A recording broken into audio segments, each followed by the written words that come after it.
Welcome along to Talking Leeds, the Okafor end with me, Aaron, and the Mr. Bearded Peacock himself, Mr. George Brook. Good evening, sir. How the devil are you? Whoa, no, Okafor. Yay. Oh, good evening and good morning, good afternoon, good night. No, Okafor. Leeds have never seen a player like you before. He came to Old Trafford on a Monday night and scored 2 at the Trafford End because they're fucking shite. More, nowhere, Okafor. Leeds have never seen a player like you before.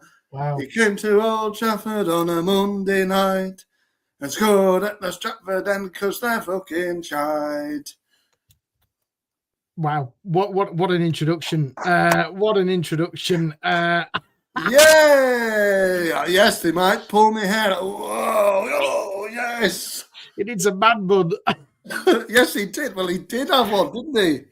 Well, I can tell somebody's clearly had their Bible studies recently. Good evening, George. Welcome along to the show, and welcome along to somebody who's watching live on YouTube, or if you are listening on the pod, thank you very much for doing that. If you're listening, I'm apologies for the language. Don't shoot me because it wasn't me who made it up. Who made that up? I don't know. Some guy on a bus. All right. Some guy on a bus. There you go. Well, not much has happened in the world of Leeds United since we last spoke, have they, George? Absolutely not. I think it was a quiet Monday night, wasn't it, in Manchester there? Goodness me, goodness gracious me. I think we're still coming down from that. Yeah, I think we have. Let's look at that. Obviously, I've spoken to Jerry about this, and if you want to catch the match reaction, you can do some great numbers on it, by the way, because when Leeds do well, this podcast does well. But listen, what a fantastic performance, George. I said this to Jerry, by far the best performance of the season. It was the best and worst for me because it was horrible to watch for 70 minutes up to the 95th minute or whenever it was. But what a game, what a result, what a great feeling to be alive, and what a great feeling for us Leeds fans. 1981, I think it was the last time we lost there, last time we won there, sorry. Great feeling around the club and among the fan base as well.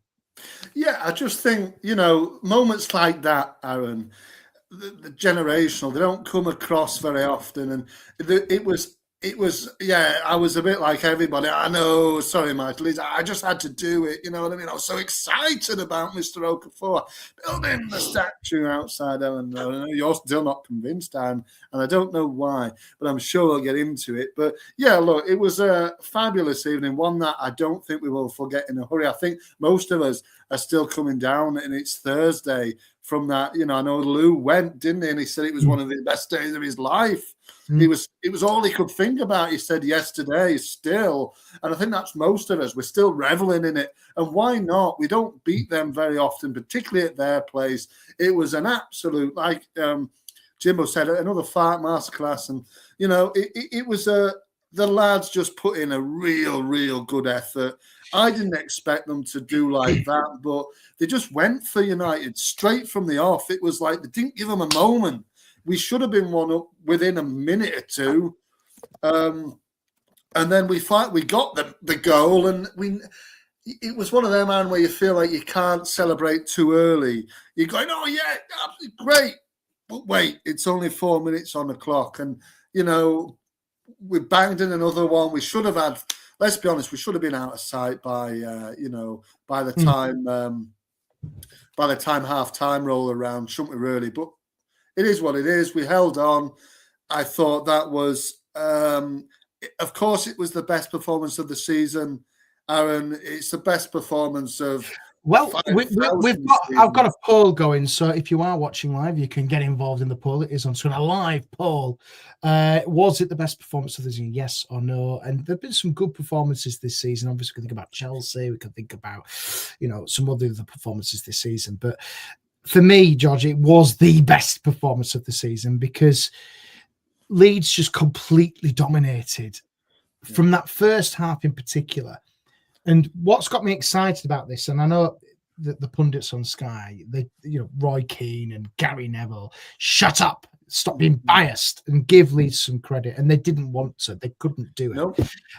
They found it really difficult. But the best thing about that performance, that 45 minutes, George, was this: Ao Tanaka for me was superb, and we have to bring back Tanaka time because we found our little Ao. He's back. And he's roaring and chomping at the bits. And you know what? He can have a really good end to the season here. And for me, he was just everywhere again. I saw it at West Ham, saw it at Old Trafford. He was just superb. And I know I'm going to touch on Okafor in a minute, but Tanaka just run his ass to the ground. He was everywhere. He was there with the tackles. He was there. It was just being a nuisance. Probably the best way for it. And for me, that level of performance, you need these characters to come through. And I know Okafor has scored 2 goals. Great goals, by the way. The Okafor end is beaming. The Stratford end has been renamed the Okafor end. I'm going to be honest, George, and I'm going to say it again because I think we need to have this chat. I'm not sold on Okafor yet. I'm really not. I know he scored 2 goals, but it's just the consistency from him. And yes, he scored 2 goals at Old Trafford. Yes, he's become a Leeds United legend for doing that. But I'm just not convinced.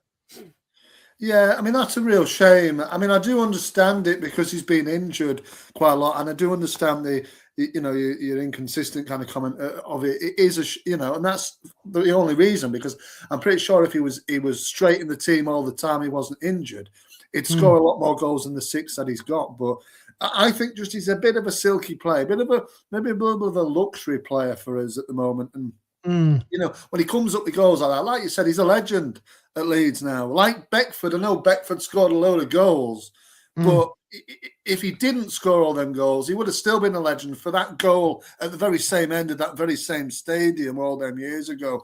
And to score a winning goal against Man United as a Leeds United player, it don't get much better than that for the fans. You're already a hero. So he's already a hero now from whatever he does in his Leeds United career from here on out. He's wrote his name into the history books. It was a brilliant evening. I was absolutely delighted with how they played, and Tanaka as well was amongst the best in there.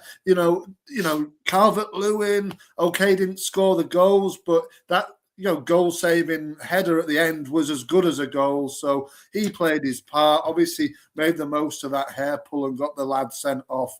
And everybody played the part. Darlow in stages and made a couple of nice saves. Yeah. What I would say is we were very careless in possession. We should have had them done by half time.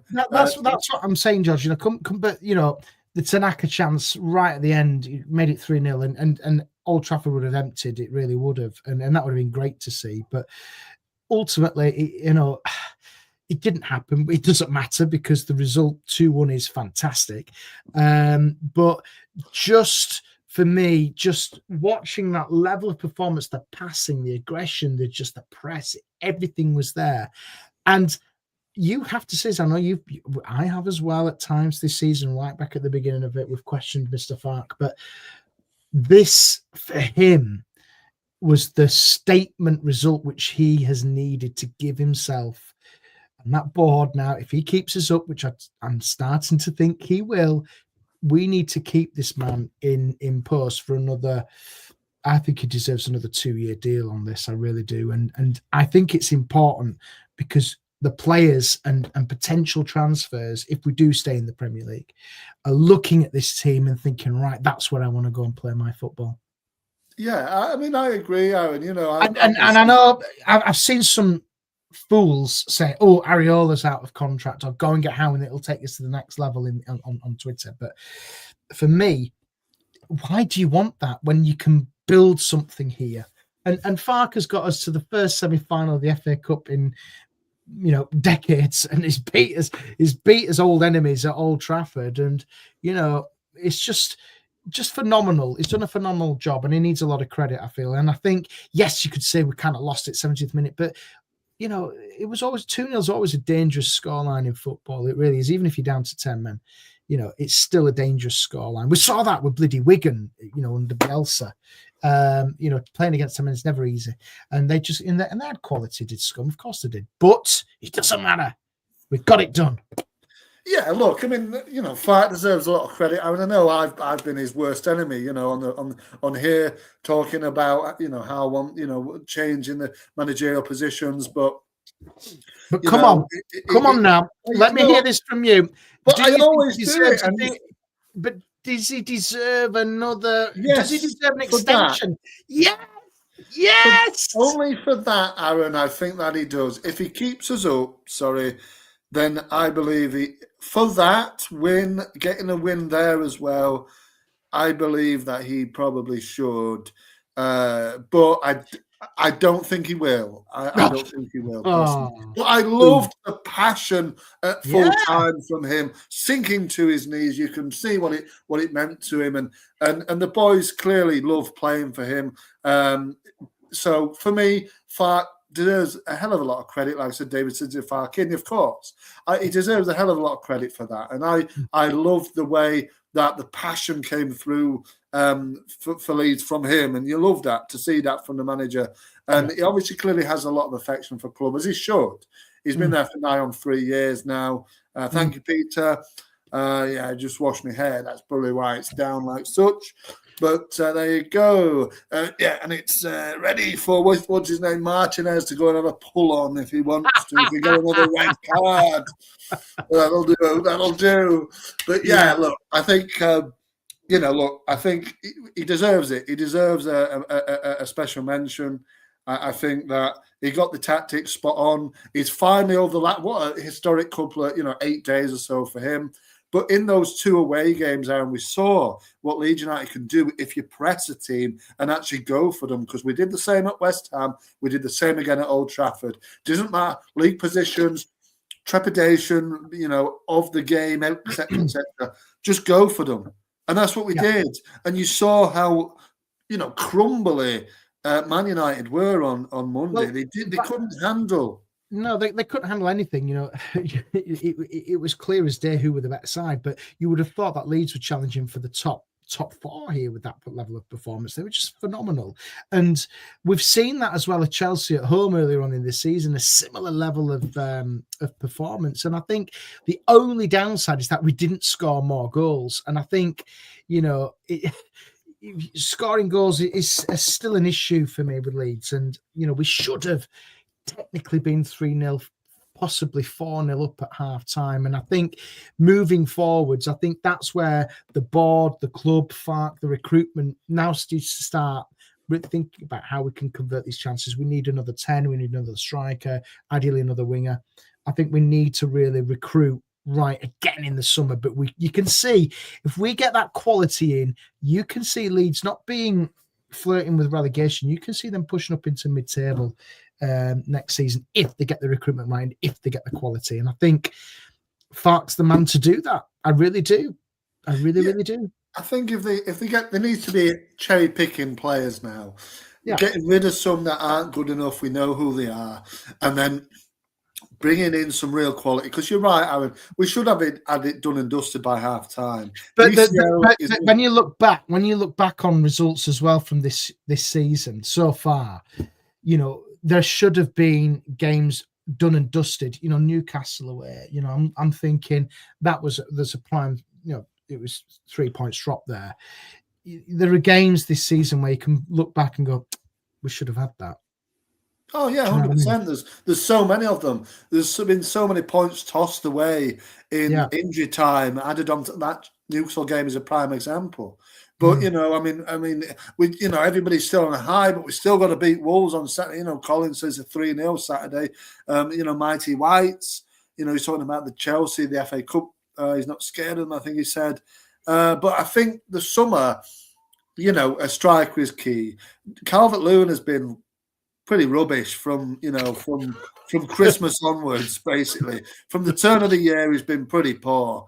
He should have scored at least 2 on Monday. I know I said he played his part. Of course he did. He saved us the points on the line at the end, but he should have had the game out of sight. That header in the second half where Bogle's kind of put it on a plate, he should be scoring that as an England striker. You should be putting that in the net. Yeah. I think it's like we've had this conversation about Calvert-Lewin throughout this season. He's more of a confidence player. I think he just needs to score a goal. Obviously, he scored the penalty at West Ham.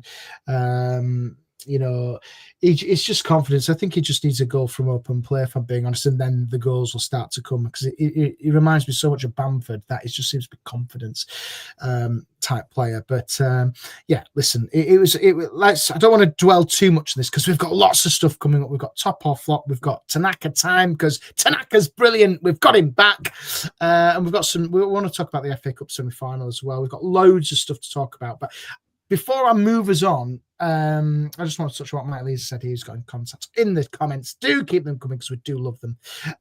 What do we look at in the summer, and do you think they're talking to players already to bring in? I'll go first on this, George. I actually don't know the answer to that. I would hope that they are, but I think we might start talking to players maybe after the semi-final, because we'll kind of know where we're going with Premier League survival.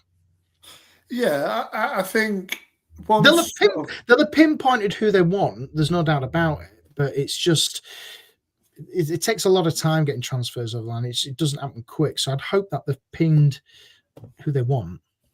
Yeah, they surely will have done that ages ago. And I would hope Daniel Farke has been involved in that conversation. Oh, yeah, they'll have pinpointed players that they'll have a short list of players that they'll go down the list and try and get. I'm sure there'll be, preliminary small talks between players and agents and clubs maybe starting from now, but we need to sort of hold off on that and say, hey, let's get our Premier League survival sewn up, and then we can start to have a chat with players. For me, I mean, I said it on last week, didn't I? If we win on Monday, which we obviously did, I think we're there, and I think there's been a lot of confidence. You can see it through the squad, how they got to that win on Monday and the days that have followed. Everybody's been buzzing. It'd be the most Leeds thing to do to go and lose to Wolves or Ellen Road on Saturday, but I don't think that will happen. I think they'll ride on the crest of the wave. I think with the Ellen Road crowd behind us. I don't know when Spurs play this week, Aaron. They play on the Sunday. Oh, no, sorry, they play after us. They play on Saturday at 5:15. Or whenever. Are we Saturday at 3, are we? We are, yeah. And then Spurs play after. So we could technically be 9 points. And who are they playing? Brighton. All right. Okay. Brighton at home. Okay. Oh, yeah, Deserby derby. But look, I mean, hopefully Brighton do them, won't they? And we can then win. We'll already have beaten Wolves, 9 points clear with 5 games to play. You'd have probably said with the fixtures that we've got coming up, that would pretty much see us home. I would have said, and it's a nice one to see us home with, isn't it? If we can get the result. Because a bonus win is always lovely, isn't it? Nobody expected it. It was twofold on Monday. It was beating them, which is absolutely fabulous, in their own garden. But to what it meant in the season, almost even meant even more. It's like, wow, we got to win there. We can almost relax a little bit in the sense of we've got Wolves next, which is. We can't go in there and say, we've won the game already, because we already know what happens there. We've got to be on the ball, but I do think Leeds will have learnt the lessons from the games of like Sunderland at home and things like that, where we just need to do the job, be professional about it, and get it done. Yeah, I think obviously we've got the history of Monday. It's fantastic, but this game on Saturday for me is now bigger than that, because it gives a real opportunity to actually say solidify survival and things like that. But Wolves, as I say, I watched them against West Ham a couple of last weekend, and I wasn't impressed by them, but they were quite poor. But they have been in form of recent. They will be going down to the Championship. There's no doubt about it. They will actually go down if we beat them, Aaron. They will, and I've been looking at our fixtures. So by the time we play Burnley, I think if results go our way a little bit, we can also relegate Burnley when they come to Ellen Road. And I think if results also go our way, we can also potentially relegate Tottenham Hotspur as well. So Leeds have got a real say in this, but think the key thing for me is obviously getting points on the board is still important for Leeds, and I think Farker knows that, and I think the team know that. But the key thing is, and I'm going to mention this because it's important that we do, because obviously, with the semi-final looming, which is next week, by the way, we've got to go into that semi-final with momentum. And I think, you look at the two games before that, we've got Wolves at home, Bournemouth away, and then Chelsea at Wembley on the Sunday. We've got to go into these games. We can't be drawing them. We've got to go in there with a bit of momentum. And if Leeds can get 4 points from the next two games, you can go into that semi-final, George, with a full-strength squad and pretty much say, we're pretty much home and dry here. Oh, absolutely. If we get 4 points, because I don't think that will be pretty much I think on Saturday, if we get 3 points there and if we get the win, I think that's pretty much it done, because, like I said, 9 points clear with 15 points to play for. There's not much leeway there for them to make up ground. Spurs, look, they haven't won all season. I do think all calendar year, sorry. I think they will win again before now and the end of the season. I was listening to some Tottenham fans speaking, and they were absolutely beside themselves, so frustrated with what is going on. And obviously, it would be. They haven't won a game all calendar year. They slipped into the relegation zone. I think they will get relegated, Aaron, and I think that will be that. I think they'll be the ones that go down. I think we'll elevate ourselves away from it with a win on Saturday, and I think that's pretty much us home and hosed. And well, then I don't want to jinx. I don't want to jinx it just yet, because as Mighty Lee says there, you was predicting, Leeds. Let's just take it as it comes, because you could be this time next week be ranting and raving because Leeds will have played 2 games by the next time we speak. So. Let's just see how things go. But I just want to touch on this. That's what Clive says here. 4 more points gets us up to 40. Said it all season, even if we drop to 17th. Yeah, that's a great point. Right, George. Just a final point on it, and before I know we're going to move on. But there is still two teams between us and the relegation zone as well. So there's a nice little buffer. We're not like sitting in 17th place, 6 points above Spurs. You're right. So, that win at Old Trafford, and let's be honest, we weren't expecting it. We were thinking at a point at best. These are bonus points. The game the points which we targeted was Wolves at home, Burnley at home, and then maybe a draw or whatever. From that, and that's what we targeted. And it's typical Leeds. They always do really well against the top teams and struggle against those who are below us in the league. So let's just hope with the Ellen Road crowd we can get everybody. We can look at the prediction of this game towards the end. But listen, we just can't. It's like what Carl says. We just can't lose on Saturday. Keep accumulating points. I want to win on Saturday, but it won't be a disaster getting a point, as all 3 below us won't win. Wow. There we go. Let's see, but we'll have a look at that. Right, because Mr. Tanaka has been fantastic. Let's do this. Tanaka time, it's back. It's back, George. Tanaka time is back. What's caught your eye this week? He's caught my eye. I don't need to say more. I mean, we can't even. I didn't even know you were going to do Tanaka time, and so it's going to be Man United game, isn't it? What else is it to do? You've got to rehash it again. It has to be Tanaka.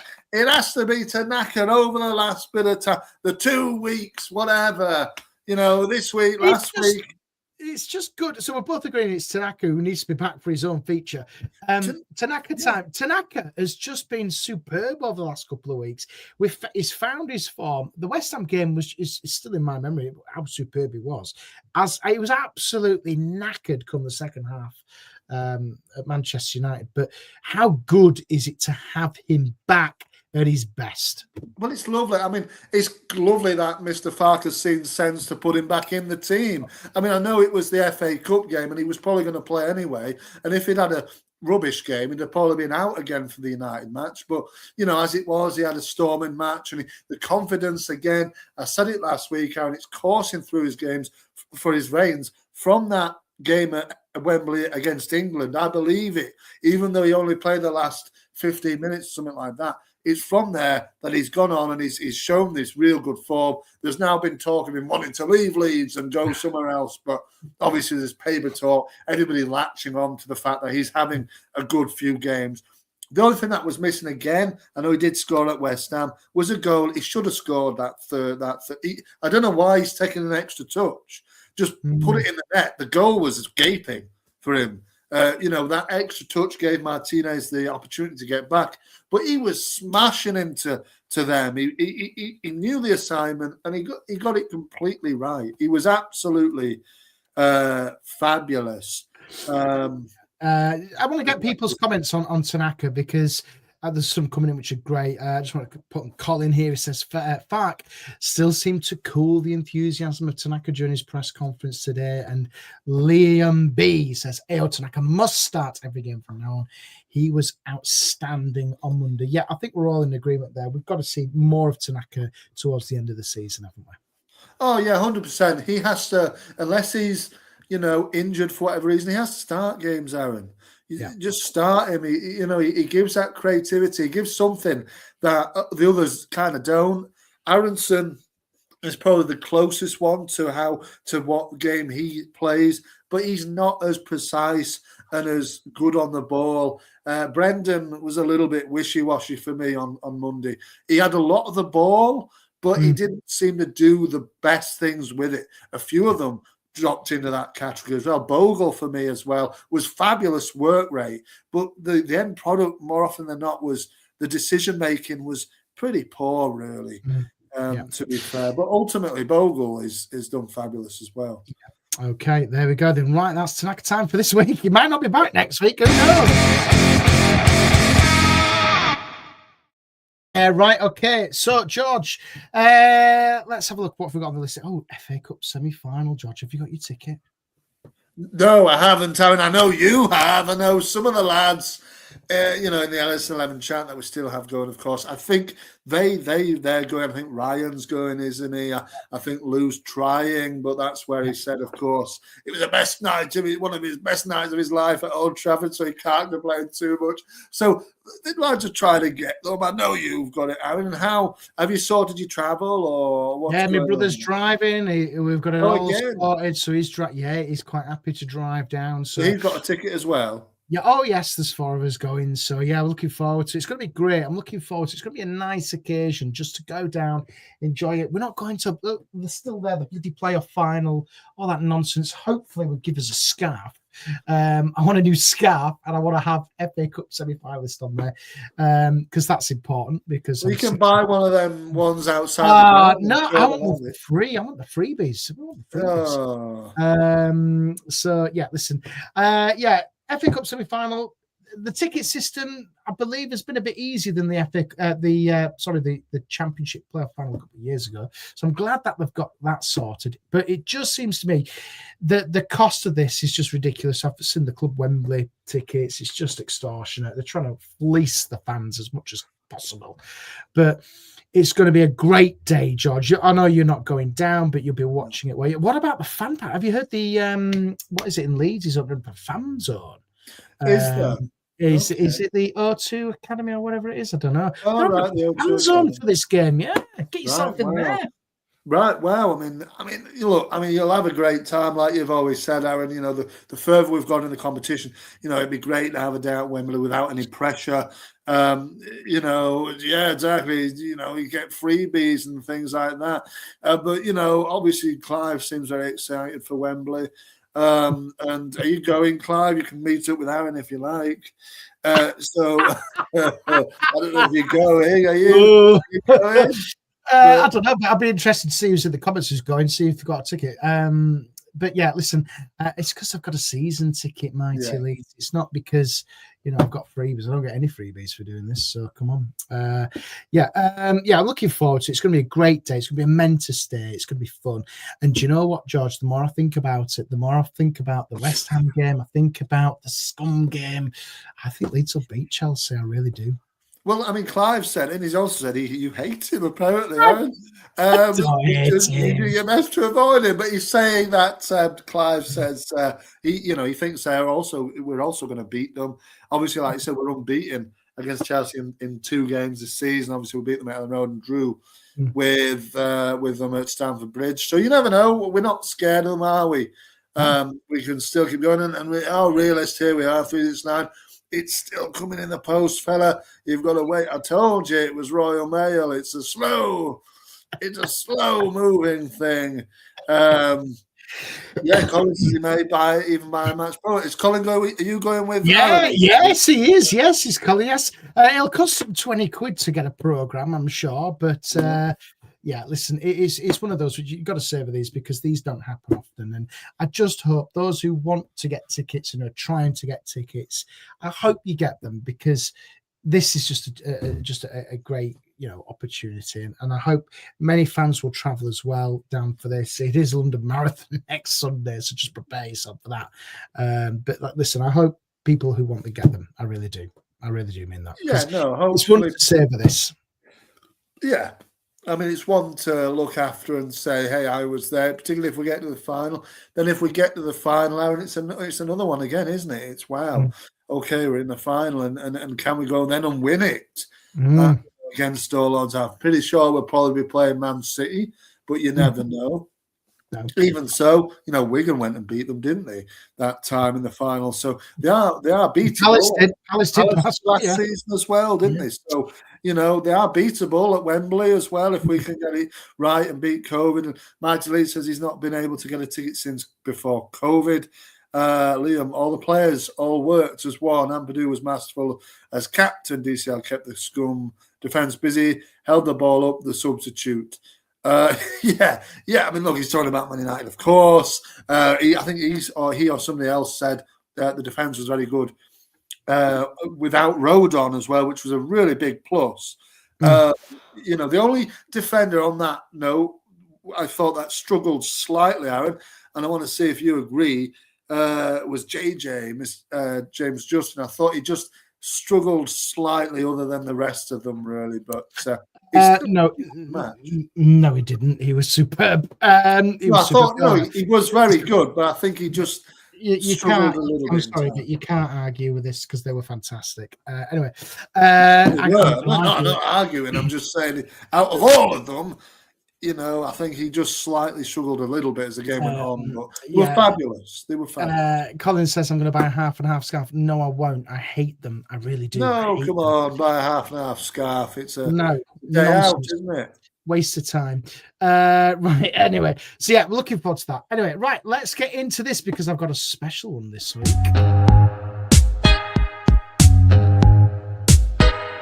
Top or flop. Right, top off flop time, George. And I've got a list of Leeds United players which I'd like us to say if they were a top player or a flop player. Now, bearing in mind, Leeds last won at Old Trafford on the 3rd of January 2010. I have gone for the 2009-2010 season for Leeds. In this season, Leeds finished second and were promoted. I was there at Ellen Road for that one when they got promoted against Bristol Rovers. That was a horrible game to watch, but we got over the line. We reached the 4th round of the FA Cup, the 3rd round of the League Cup. And bearing in mind, I forgot we got to this final. We got to the area final of the Johnston's Paint Trophy this season, and we lost 6-5. Do you know we lost 6-5 to, George? Oh gosh, I'll tell you. Go on. You'll know who was it. The Football League Trophy. That's like an old. Was it Carlisle? It was Carlisle 6-5. Yeah.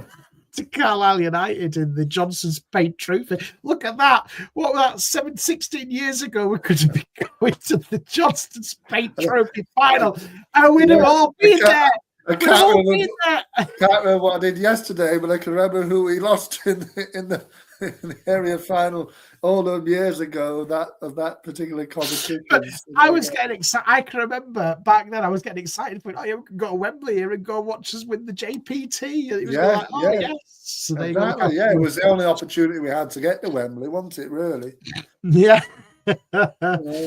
Simon Grayson, club legend, was also in charge of this season, and it was a roller coaster. We lost 3-2 to Gillingham. We lost 1-0 to Charlton. But we had some great results. We beat Oldham Athletic. We drew with Huddersfield. We beat Southend United. I'm just looking here. We obviously beat the old enemy Manchester United. Drew with Spurs as well. I remember that one.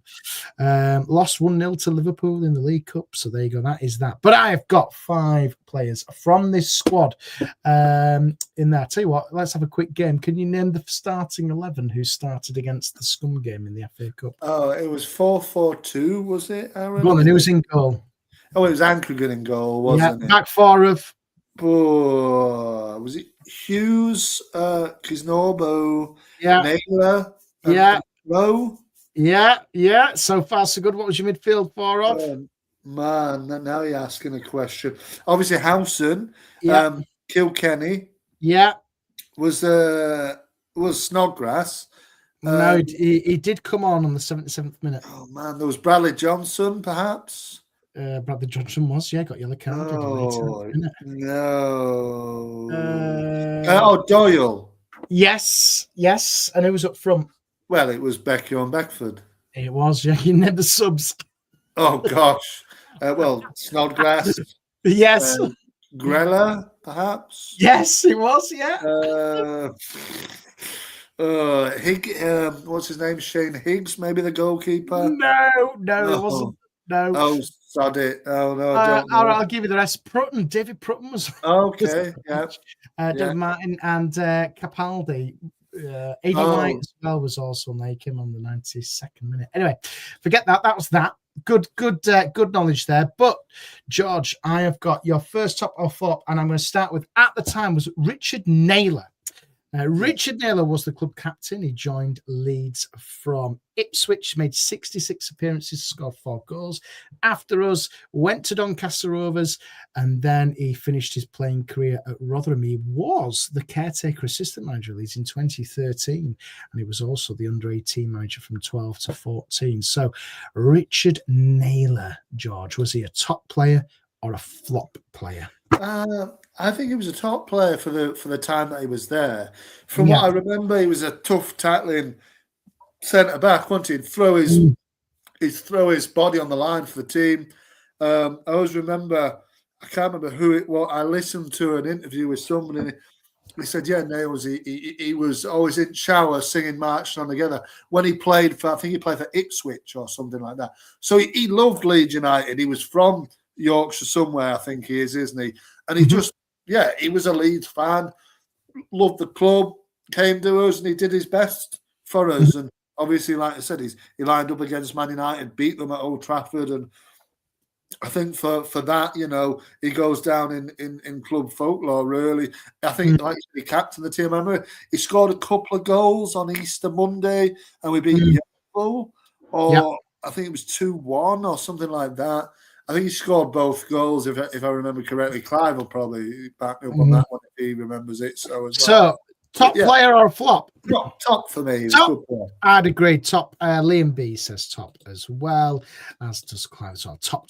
Okay, Richard Naylor is in the top bins. Right, this is going to be a no-brainer. This Jermaine Beckford, was he a top player or a flop player? Let me give you his stats. He joined us from Wealdstone in 2006, was with us for 4 years. He made 126 appearances, scored 71 goals, and then joined Everton, 34 appearances, 8 goals for them. Joined Leicester, had a loan spell at Huddersfield. Joined Bolton, went to Preston on loan.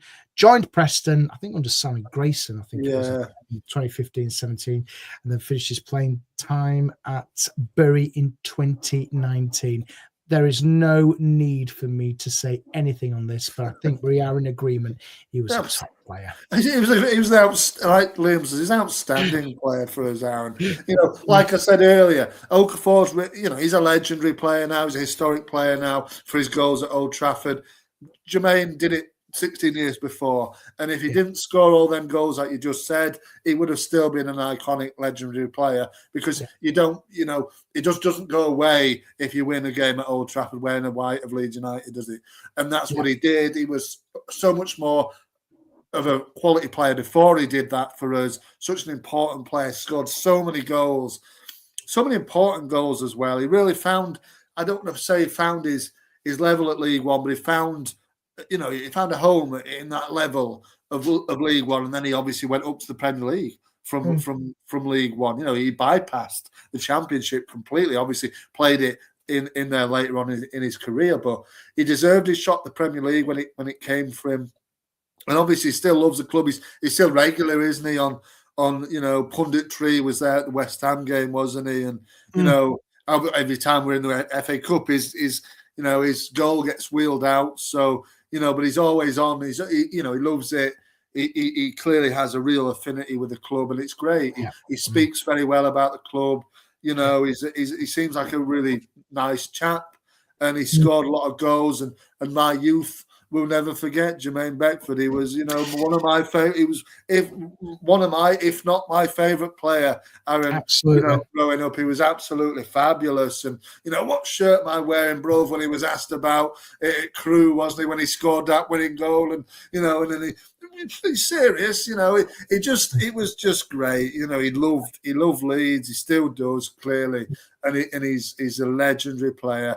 And I really, like I said, he scored the goals of my youth. He was an absolute legendary player. Absolutely. Legend. Good. Okay, right. The next one. So we're both in agreement. 2 tops, which is good. 2 top names. Right. Okay. The next one is Jason Crowe. Joined Leeds in 2009, made 17 appearances for Leeds, and then he went to Leyton Orient for a season. Then joined Northampton Town for a season, and then ended his playing career at Corby Town, where he made 29 appearances and scored once. Didn't score any goals for us. Jason Crowe played as a right back, I think, for Leeds during this time. Top or flop? Well, again, it was only one season. Did you say he played for us? Out? Yeah. I mean, again, he goes down as a player that played in that famous 1-0 win over Man U, like we just said. I remember him playing for us. I know Liam says he can't, but yeah, he was a flop. He wasn't, he was nothing to shout home about, was he? I think he joined us from Northampton. I think it was like a Northampton sandwich. Yeah. And he went back there afterwards. Yeah. So that was good for him. But look, he wasn't anything to shout on. But I think in that game as well, the win, the FA Cup win, again, he was just there. He was there because he filled a hole. He wasn't there because he was anything to shout home about, really, was he? Yeah, I'd agree. I think he's a flop for me. He just didn't really get going. And he couldn't even remember it, Carl says. My memory must be going, but couldn't even remember he played for us. Yes, he did. He did, mate. He did. Yeah. And like we was okay with it. But yeah, he was. Yeah, he just did a job. I think he knew what he was doing, and then he buggered. Yeah, we were all right with him not being spectacular. And Clive is right. Johnson did also come from Northampton Town. I don't know whether he came through the ranks at Northampton, but he definitely, either we signed him from there or he went on loan from to Northampton. I'm not sure. Place, of course, I know very well. Excellent. Okay, right. The next one. So we're both agreeing on a flop. Right. 3 out of 3. This is good. Your next one is Max Gradle. He was on loan for Leeds in 2009-2010. Made 14 appearances and scored 3 goals. Then he joined us permanently in 2010 in the summer season, where he scored made 63 appearances and scored 22 goals. Went over to Saint-Étienne, where he's 101 appearances and 31 goals. Then went to Bournemouth, 25 appearances, 1 goal. Went to Toulouse on loan, joined Toulouse, where he made 57 appearances and scored 14. I've never even heard of this team. Sivasspor. It must be somewhere in Eastern Europe, somewhere. Turkey, there we go. 100 appearances over there and 21 goals there. Then 23-24, Gaziantep, wherever the hell in the world that is. 29 appearances, again. 1 goal. Sakaryaspor, 2 appearances and scored 1 goal. And then most recently, he was playing for Ahmedspor. 16 I think they're all Turkish teams. All Turkish teams. Max Gradle, there we go. He's clearly somewhere over there. Turkish Super League. Yeah. Go on then. I'm surprised if Gradle's still playing now. He must be late 30s at least now. Yeah, I think he is. He's 38. Yeah, small man with a very deep voice, if I remember correctly. But he was a great player. He was a top player for us, mate. He was, silky player. Like I said, Okafor was a bit of a luxury player. Gradle was similar, a very kind of luxury player, one that you knew could bring the skill and was probably better than League One, wasn't he? Really, I know he came from Leicester on loan ish, I think, and then we signed him very quickly. And I remember watching him. And at Ellen Road, we beat Scunthorpe 4-0, I think. And he scored the first goal, and he just kind of, the goalkeeper looked a little bit silly as he came out, and he just danced round him as if he wasn't there, and he tapped it in the net. And you think, wow, he was that all over from Gradle. It was just nice skill in an otherwise kind of combative team, really. He was like the standout skill maker. If you wanted something to happen, and Gradle was on the ball, you'd stand up immediately and say, "Hey, we've got a chance." He had a bit of pace on him as well. He did. He had a bit of pace. He had the skill. He was clearly better than the level that he was playing at the time. He went on to play for us in the Championship as well, of course.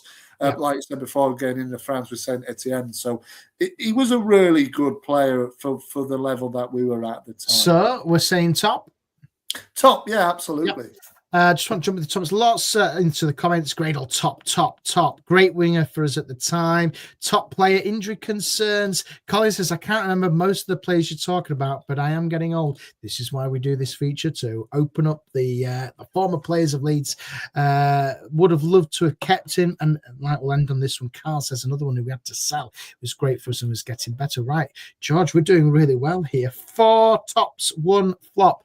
Your final one, if we both agree on this, I'll give you a bonus one.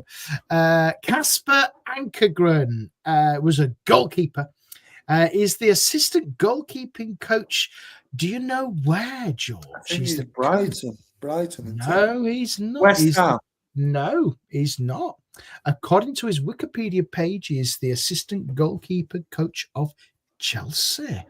Oh, wow. At the moment. So okay. I don't know if I haven't fact checked that, so don't quote me. Joined on loan from Leeds in 2007 from Brøndby. Made 105 appearances for Leeds.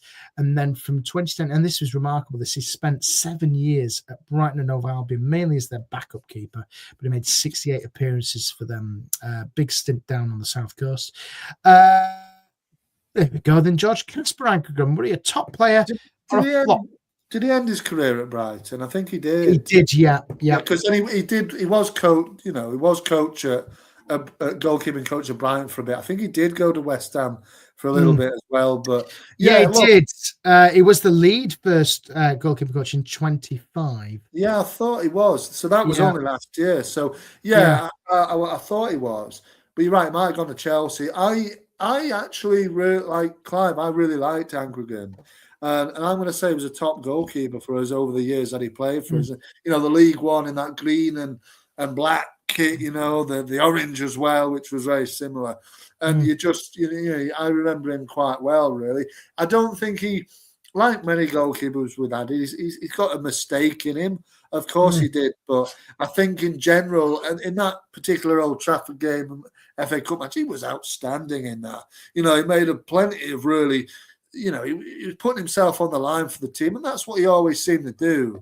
He just seemed to, be in the right space at the right time. Obviously, he got promoted with us, but then he left, didn't he? Like you said, and I think Brighton, believe it or not, of course, we're in League One. They didn't go up, so they were languishing around League One, and he went down a division when we went to the Championship. Obviously, we bought him Kasper Schmeichel, who was a big upgrade from Ankergren, really. Yeah. And I think Higgs saw out the end of the season anyway, because I think Ankergren was injured. So, but for me, he lives well in my memory as a young lad, obviously, from that same year. I'm going to say he was a top player. Yeah, I enjoyed his. Yep, I agree. I think he was. But for once again this season, since we've started doing this, we're all in agreement. I just want to jump into the comments. Clive says he liked Casper Ankergren. Hope he's doing well.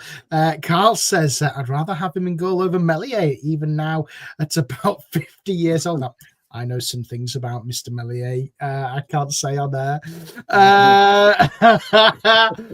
For the level we were at, it was good. He was superb at the cup against Premier League opposition. I think he's a top. Yeah, it was great in those Spurs games as well, wasn't he? Yeah. Right, you've got a bonus player then, George, because we've agreed 4 top, 1 flop, and we've both agreed, which is very, very rare. So your bonus player is this one. He joined us from the youth system, AD White. 2008 he signed for Leeds, and he left Leeds in 2015 to join Rotherham. He had a couple of loan spells at Oldham and Sheffield United. Then from Rotherham, he joined Barnsley on loan, then joined Barnsley, went to Hearts up in Scotland, and finished his playing career with Rochdale in 2023. AD White, George, was he a top player or a flop for Leeds? I know he does a bit of punditry now on Radio Leeds, doesn't he? It does, and Clive, just going back to Ankergren, he says Casper with a C was better than Casper with a K. Who knows? I don't think he was, but there you go. Look, AD White. I remember AD White was a flop for Leeds. I know he came through the system. We were excited. We always love a Leeds lad coming through and getting into the first team. Doesn't happen too much nowadays, does it really? Unfortunately, I always remember being at Ellen Road, Aaron, when we played Everton in the League Cup that day, and he skidded through the Everton defence and put the ball in the top corner, and you thought, wow, that came from absolutely, where did that come from, that finish? But ultimately injury prone, and it was, sadly really that he probably didn't play as much as he probably would wanted to. Similar in a way to Ben Parker, really, that, he obviously came through at Leeds and, in injury prone, similar position as well. I think both left backs, I think. They played at the same time, did they? Or Ben might have played, did they? Right. Yeah, so they're both injury prone kind of players. And so I'm going to say, unfortunately, I think he was probably a flop. Oh, people in the comments disagree. Top great defender, says Liam. Certainly scored a great goal versus Everton, did AD. And Clive also goes on to say when he did play, he was decent, not a bad player to make him a flop. White and Parker were both in the squad. Yes, that's right.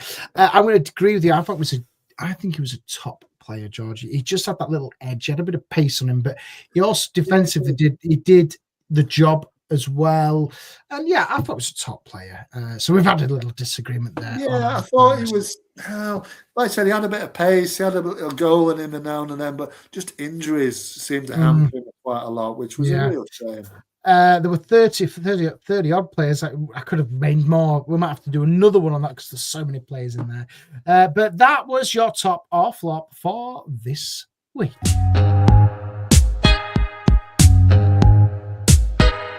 Top or flop. Right, top or flop. We'll be back next week where we will think about another bunch of players to say if they're a top player or a flop player. If you want to see a certain year or a certain manager or whatever, just get in touch and let us know in the comments. Right, George, before we've got 2 games to predict here because Leeds play Wolves on Saturday and then Bournemouth on Wednesday, depending on when we do the pod. So we better get your predictions in. So we've got a home game and an away game to predict. Let's start with Wolves. How do you see this one going on Saturday at 3:00 at Ellen Road? I think we'll beat Wolves on Saturday, Aaron. I think there might be a bit of nerve here and there because they know that if we win, it's a good way to securing safety. But ultimately, they don't have anything to fear with them. Wolves have picked up a little bit. Yes, they got smashed by West Ham on Friday, but I think they've had an awful season. And like we said, they are going to get relegated if we beat them. And it's inevitable anyway, but it will be confirmed on Saturday if we do beat them. And I don't think we'll have any problems here with beating them. If I recall, Mighty Whites, if he's still watching, he'll curse me again. But if I recall, we've got a good record at Ellen Road against Wolves, and we don't lose that many of recent time. And I think this will be another one. I don't think it'll be as comfortable as Clive maybe thinks it might be. I think, it might be. I'm going to go with 2-0. I think it'll be a solid win. I think Ellen Road at the end of it will be bouncing and will be jubilant. It will really put the pressure on Spurs. But at that point, we're not even, like I said, we're not even looking at Spurs in a sense. We're looking at all the 3 teams that are below us at the moment that we're fighting in a relegation battle with. So at the moment, it's great. I think we will be jubilant again on Saturday. We do have to watch out that we don't get overconfident in the lads, because we've seen it before, like I said, with the Sunderland game that I can remember this season, where we all thought, it's a good one to win, and then we went and played awful and lost the game off a penalty. So, we need to be, mindful of that, but I think we'll win this one. I do think it will be comfortable in the end, just maybe not so much on the scoreline, but I do think we will win, Yeah. I agree. I think we'll get this one over the line. I think it'll be a thumping win. I really do. I think Leeds with confidence. They are struggling. They've just been thumped 4-0 away at West Ham, and I think their confidence has been shot. They need to go down. They need to reset, and Rob Edwards has got a bit of a job to do when they go down. They're not going to get out of this. So, I think it's going to be. I kind of agree with Clive. I think it's going to be a 3-0 win. Well, I think it's one for the summer, maybe this conversation, Aaron. But obviously, when we know if we stayed up and the teams obviously have gone down, which hopefully won't include Leeds United. But one conversation I would obviously like to have with you and everybody watching is, who what players do we play? We always look, teams always look at players of the teams that have gone down. What players of the teams that go down, if we do stay up, what the players what we would cherry pick from the 3 teams that go down, who would it be? And that's a conversation obviously when we are secured still for the Premier League in 26, 27. But that is a conversation that would be very interesting to have. We will do that on a later pod, of course. We will. Absolutely. If West Ham come in 4-0, why can't we do 3-0? Says Clive. Second half was so soft and weak in possession because the game was over for them. Right. Okay. So I'm going 3-0. You're going 2-0 on Saturday. What about the Bournemouth midweek fixture on Wednesday? That's down. Well, Clive said 1-1 Bournemouth. Colin also said 3-0, then 1-1, the same as Clive as well. Carl said 2-1 win to the Wolves game. Bournemouth are a good side, aren't they? Bearing in mind, Areola's off. He's off at the end of the season. There's a little turmoil down there. Well, maybe, but they'll be wondering who to get in next. They want to be on the upward trajectory as what we do. Bournemouth are obviously they went down, didn't they? But now I think this is probably the third or fourth in a row Premier League season in this stint. Obviously they had a long stint, didn't they? Then they got relegated. And they're a good side now.